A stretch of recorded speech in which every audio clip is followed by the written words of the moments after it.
السلام علیکم دوستو، جو میں اب آپ کو سین دکھانے والا ہوں، ہم مسجد نبوی کے دائیں کونے میں یعنی باہر کی طرف صحن میں دائیں کونے پہ کھڑے ہیں۔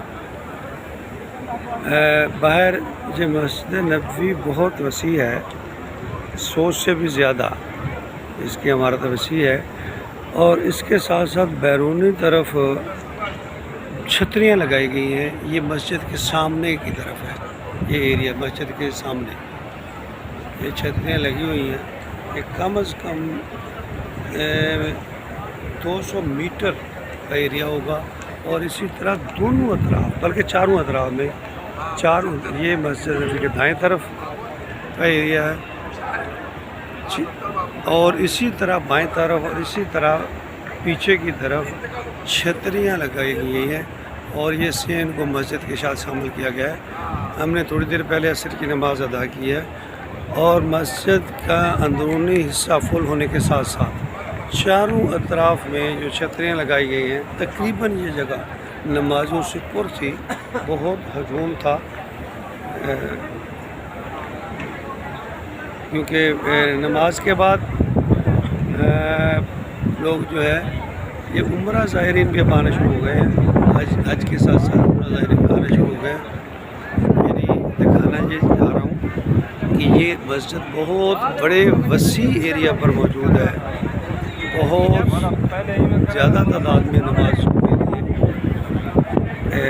کا اہتمام ہے، اور اس کے پھر بیرونی طرف باہر ہوٹلز ہیں، گرمی کو فندق کہتے ہیں، یہ چاروں طرف ہوٹل نظر آ رہے ہیں، ہوٹل کی عمارتیں ہیں چاروں طرف، یہ ادھر آپ کو ہوٹل نظر آ رہے ہیں بیرونی طرف، یعنی بہت سارا ایریا ہے۔ اب مجھے صحیح اندازہ تو نہیں لگ رہا، لیکن میری توقع جو ہے اس سے زیادہ ایریا ہے جو نماز کے اہتمام اس جگہ پہ کیا گیا ہے۔ جتنے نماز کے مسجد نبوی کے صحن میں یعنی اندر آتے ہوں گے، اس سے زیادہ نمازی جو ہے وہ باہر صحن میں چاروں اطراف میں انتظام ہے۔ عصر کی نماز کے وقت تقریباً مسجد کا اندرونی جو ایریا ہے وہ پر ہونے کے ساتھ ساتھ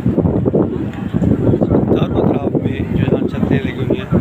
اور دو خواتین نمازی ہمارے زائرین اور حج کے اور دیگر لوگ مقامی، یہ سارا ایریا بہت تھا نمازیوں سے۔ ماشاءاللہ، اللہ کے نبی کا شہر، رحمتیں برستی، اور دل میں واقعی انوارات اور خوشی کا احساس پیدا ہوتا ہے، خوشی کا احساس ہوتا ہے، دونوں طور پہ خوشی ہو رہی ہے۔